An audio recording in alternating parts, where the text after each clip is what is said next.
why do you need more or less data? So I'm going to think about two ways of looking at it. One is if I have a lot of prior knowledge about the problem, then I might need less data.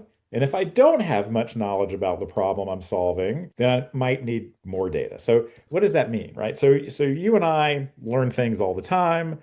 We never learn from scratch. If you've played tennis before, then which is on the left, then learning to play pickleball is probably going to be easier. So in this case, prior knowledge is I have experience with a similar problem. And we're actually going to see that being put to use in the machine learning context. So if you've played tennis and you know how to do that, it's going to be easier to learn to play pickleball.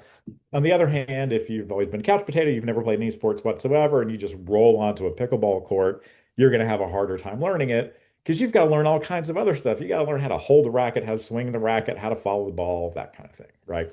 We'll ground that out in machine learning in just a minute. Another thing that influences how much data you need is how complicated is the thing that I'm trying to learn. So if it's simple, like tic-tac-toe, then I might need less data, right? Tic-tac-toe, there aren't that many states that the board can be in. You can sort of look at lots of games and pretty quickly kind of figure out how to play tic-tac-toe.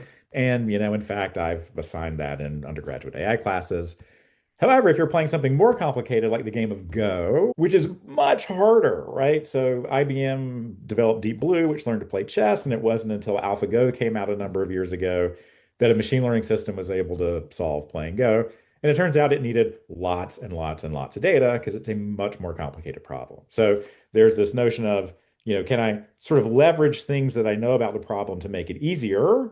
But even so, how hard is the underlying thing that I'm trying to learn?